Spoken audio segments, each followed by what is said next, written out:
Alors les violences étaient psychologiques, harcèlement, moral, jamais de violence physique. Elles ont été quelquefois limites, mais ça n'a jamais franchi le pas. J'ai subi des violences physiques, des violences psychologiques. Mon petit garçon aussi subit le même genre de violence, ainsi que ma grande fille. Il m'a fait vivre dans la peur. J'étais toujours sur le qui-vive, la peur de le voir s'énerver, parce que quand il s'énervait, il pouvait taper dans les portes, taper dans les murs, mon poignet. Pendant 25 années, je ne crois pas, moi, dans ma tête, tout ce que j'ai vécu.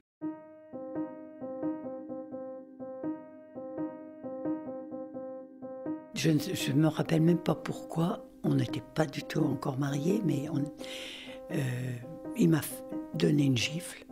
J'étais là chez la marraine de ma fille, l'aînée, puis elle me dit, tu sais Denise, tu devrais réfléchir, parce que s'il commence à te gifler, comment que ça sera quand tu seras mariée?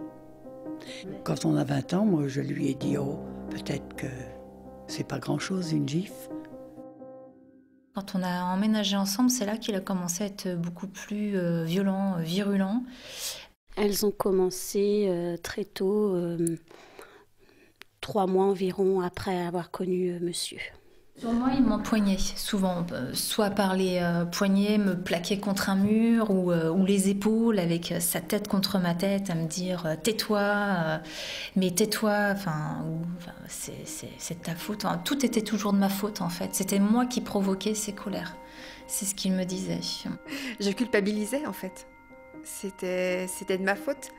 Il m'a longtemps et maintenant encore me reproche qu'à cause de moi, il n'a pas eu de carrière, qu'il s'est sacrifié pour moi, pour que moi j'ai une carrière. En même temps, j'ai travaillé comme une dingue. Mais j'ai travaillé comme une dingue, mais j'ai aussi eu mes enfants. J'ai été une mère, j'ai été une professionnelle, j'ai été sur tous les fronts. Toujours me rabaisser, toujours...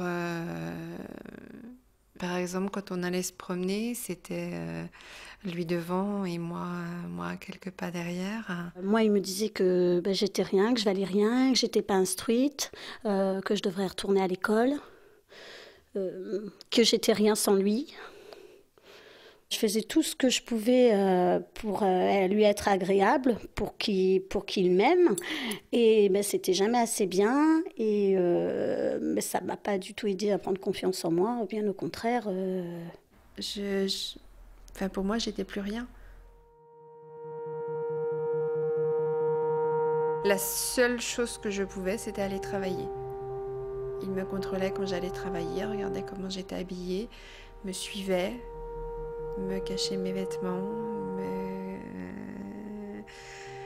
Je pouvais pas aller au sport, je pouvais pas... Il me suivait partout.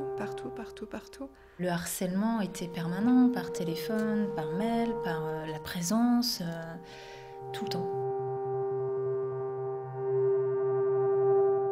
Et des fois, ça pouvait être 3 mois. C'était pour moi le paradis, parce que les petits bonheurs qui passaient comme ça, et des fois, 2 ou 3 jours après, tac, ça repartait. Pour rien.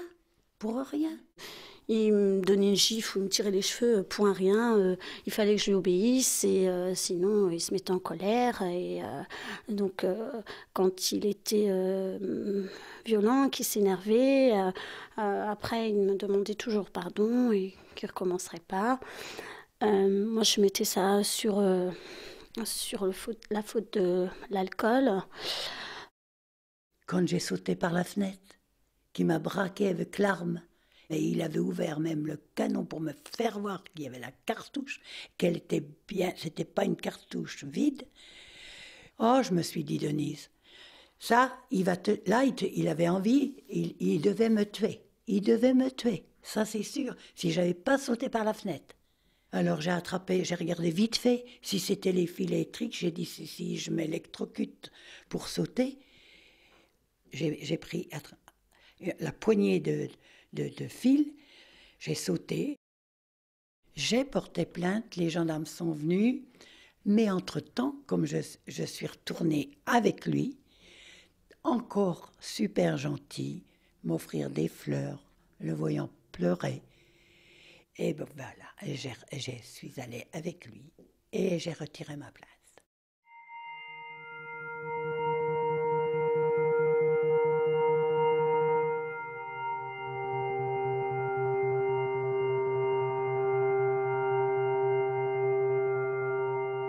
C'est arrivé, le viol, c'est arrivé un matin.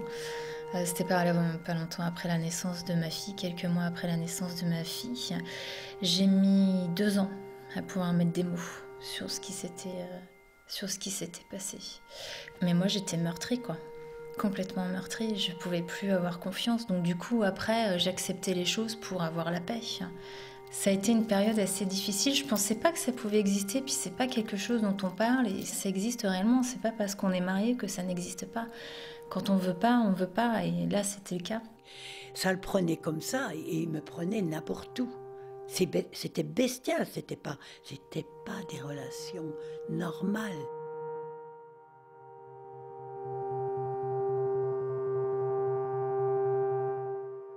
L'isolement, en fait, il est venu au fil des années, dû à son alcoolisme aussi. Parce que voilà, les gens, on n'était plus invités, je dirais, mais évités.